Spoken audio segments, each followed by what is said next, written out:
ça ce soir, c'est que vous connaissez bien Marie. Ou alors José Carlos. Ou alors les deux. Vous les connaissez, sûrement vous les aimez aussi, mais vous ne connaissez pas tous deux. Tout, c'est tout. Par exemple, on sait que Marie, quand elle était petite, elle a eu un accident de camion super grave. Heureusement, elle n'a même pas eu de boubou. Aussi, elle faisait tout le temps de clown. Au début, Bompa, il s'est dit que ce serait bien que Marie, elle soit un peu sportive, comme son grand frère. Alors, il lui a fait faire tout plein de sports tout le temps. Du ski sur la neige. Du ski sur l'eau. Du vélo. Puis du poney.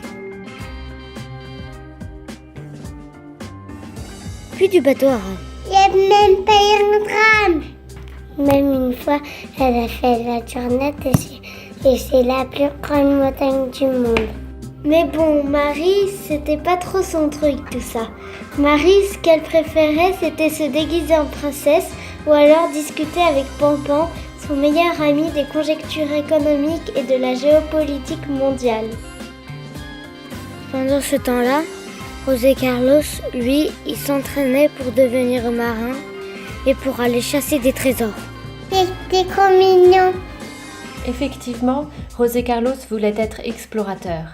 Il veut prendre la mer, parcourir les océans, affronter des tempêtes, découvrir des nouvelles terres. Pendant des longues heures, il regarde la mer en pensant à des paysages mystérieux, à des îles envoûtantes, à des paradis perdus où les hommes et femmes vivent d'amour et d'eau fraîche.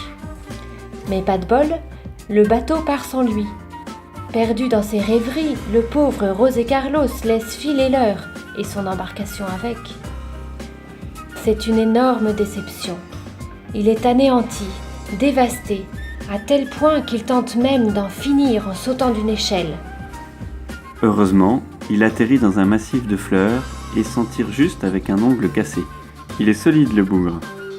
De son côté, Marie a quitté son ami Pampan. Elle se réfugie un temps dans les bras d'un ours gonflable, avant de se découvrir une passion pour les animaux. Elle se lie d'amitié avec un éléphant, elle adopte un poney nain à qui elle donne des cours de poterie.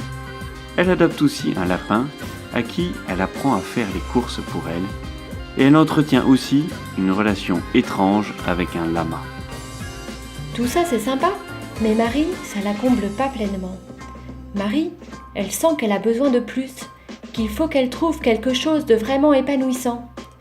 Vous pensez que c'est là qu'elle va rencontrer son prince charmant ? Vous y êtes pas. Non, à ce moment-là, Marie réfléchit beaucoup et elle décide qu'elle veut être une actrice. Pour ça, il faut s'entraîner à jouer la comédie. Alors ce qu'elle fait, c'est qu'elle cherche dans la nature, dans les objets ou les gens qui l'entourent, tout ce qui pourrait l'aider à transmettre des émotions, à faire passer des messages. Et ça marche. Désormais, en un clin d'œil, elle peut être effrayée, ou triste, ou terriblement stressée.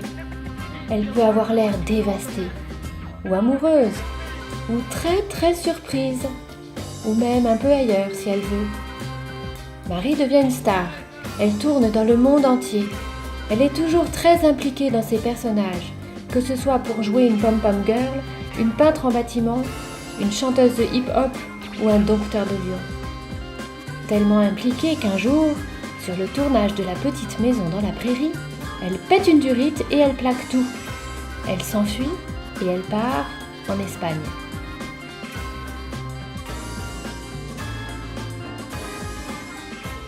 Vous pensez que c'est là qu'elle a rencontré José Carlos ? Ne soyez pas si impatient. José Carlos, lui, en ce moment, il a plutôt la tête aux exploits sportifs. Après la déception du bateau, il se jette à corps perdu dans la compétition. Il s'essaye à l'équitation, au rafting, à la course à pied, au ski de randonnée, au trail. Tout ça c'est bien, mais ce n'est pas suffisant. José Carlos, il aime aussi la mode, les jolis habits. Il aime particulièrement être photographié. Son truc à lui, c'est de fixer un point de détail dans le paysage est de se concentrer très très fort sur ce point. La photo, c'est vraiment son truc. Il veut en faire son métier. Alors, il prend son appareil photo et il part photographier les stars. Je vous vois venir. Vous vous dites qu'il va rencontrer Marie sur un shooting photo, qu'ils vont tomber amoureux, tout ça.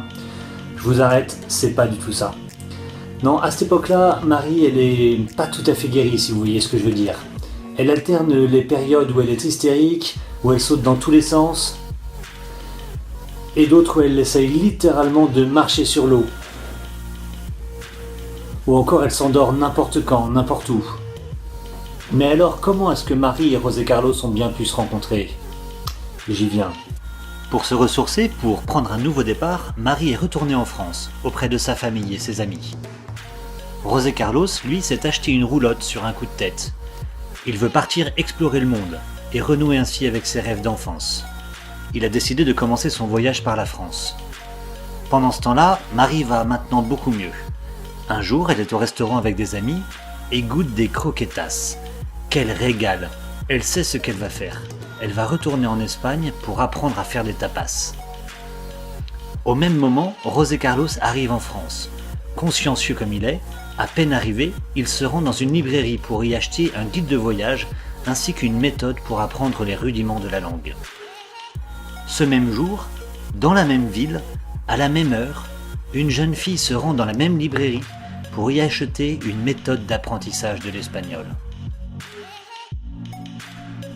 Et c'est alors que l'impossible se produit. Une rencontre improbable, un moment imprévisible, un accident bien heureux de l'histoire. Le croisement de deux itinéraires destinés à se croiser à cet endroit précis, à ce moment précis.